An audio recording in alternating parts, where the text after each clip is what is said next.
matin. Bien, nous allons parler de la pollution, nous allons parler de la colère fiscale autour des carburants. Comment la polémique sur la taxe des carburants est-elle perçue dans la vallée de l'Arve, en Haute-Savoie?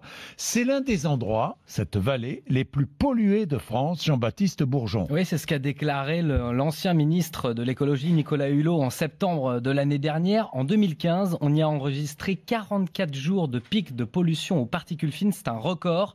Pour comparer, la même année, il n'y en a eu qu'une quinzaine à Paris, ville la plus polluée de France.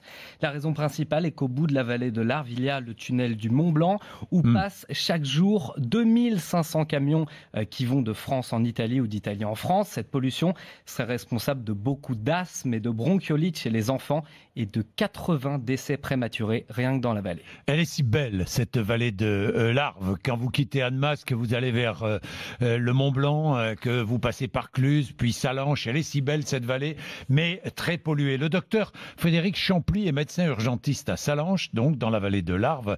Bonjour Frédéric Champly. Bonjour. 2015, vous donniez l'alerte sur les conséquences sanitaires des particules fines dans la vallée de l'Arve. D'abord, est-ce que vous irez manifester le 17 novembre ? Alors écoutez, non, j'irai pas manifester. Alors ça justifie quelques explications, bien évidemment.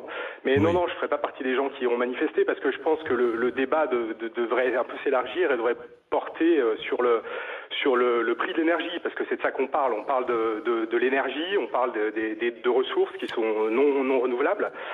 Donc elles ont un prix. Seulement il y a 2 siècles, on a décidé de pas donner de prix à cette énergie et de construire une civilisation thermo-industrielle sur quelque chose comme si il y en avait à outrance et comme si on en aurait pour toujours. Or c'est pas le cas. Donc forcément il faut on est à un moment où les ressources se discutent, se partagent, et il faut rediscuter un peu le prix de l'énergie. Donc c'est à ce niveau-là que devrait tourner le débat actuel, et moi je regrette que le gouvernement justement pose pas le cadre comme ça plutôt que de poser des taxes sans explication.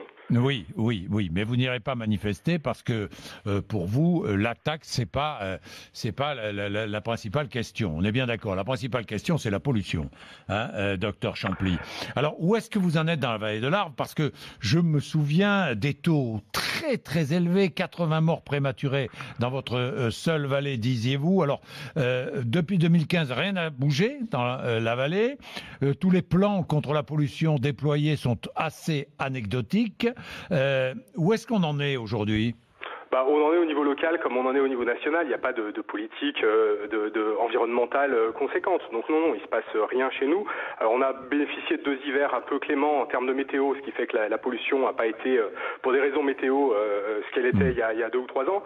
Mais enfin, en termes des mesures prises, effectivement, non, il n'y a pas de choses qui ont été faites. Alors la pollution n'est pas la seule chose importante. Non, je reviens sur l'énergie, c'est une chose capitale. Allez-y. Parce que quand on parle d'énergie, on parle de pollution. Quand on consomme des carburants, on pollue.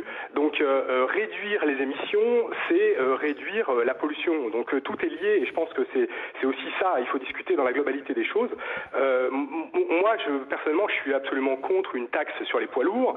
Je suis contre une taxe pour le carburant, à condition que ces taxes servent justement et soient réinjectées dans l'environnement et dans des mesures de transition écologique. Or, on nous parle pas de ça. On nous dit oui, ce sera fait, sauf que nous, on voit rien. Ça s'inscrit pas dans un grand plan. Donc là, on a vraiment l'impression, effectivement, que c'est une ponction sur le carburant. Mais il n'empêche quand même que le prix au litre d'une énergie qui fournit énormément sur laquelle on base tout, faut quand même se rendre compte qu'un baril de pétrole, en termes d'énergie, c'est l'équivalent de 12 années d'énergie humaine. Vous vous rendez compte la richesse. Donc on doit parler du prix de cette énergie. On doit.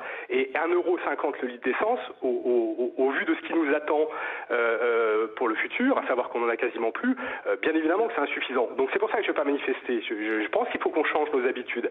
Je pense qu'il faut qu'on réduise nos déplacements. Je pense mais pour ça, il faut qu'on ait des opportunités. Il faut que le gouvernement nous aide, nous explique pourquoi on doit changer nos habitudes et pas nous taxe sans nous expliquer. Donc je suis partagé, on va dire. Oui, vous êtes partagé. Vous n'irez pas manifester parce que vous ne manifestez pas pour la voiture. C'est ce que j'ai bien compris. Vous dites dans notre vallée, il n'y a pas d'alternative à la voiture. Le réseau de bus et de train train est quasi inexistant pour une vallée aussi peuplée que la nôtre. Et vous rappelez qu'il y a évidemment beaucoup de camions dans cette vallée de l'Arve. En Suisse, 70% des marchandises sont transportées par train, contre 18% chez vous, chez nous. Tout à fait, c'est vrai.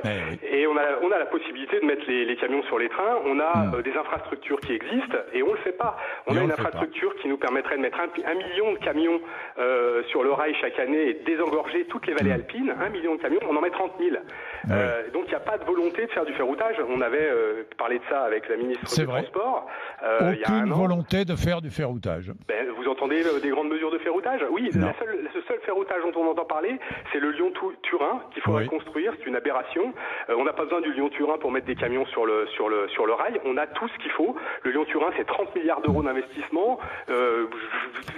C'est absolument pas nécessaire. C'est un impact environnemental catastrophique.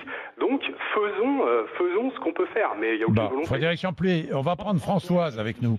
Françoise qui est dans l'Oise. Bonjour Françoise. Oui, bonjour Jean-Jacques. Bonjour. Vous êtes contre, vous, le blocage du 17? Oui, et j'en ai assez qu'on me bassine avec ces prix des carburants, et notamment tous les médias. Oui. Bon, moi je vais vous dire, il y a quand même, me semble-t-il, à l'heure actuelle, des choses beaucoup plus importantes. J'ai vu votre reportage sur Marseille. Là, je me mobiliserai, car là, c'est un problème.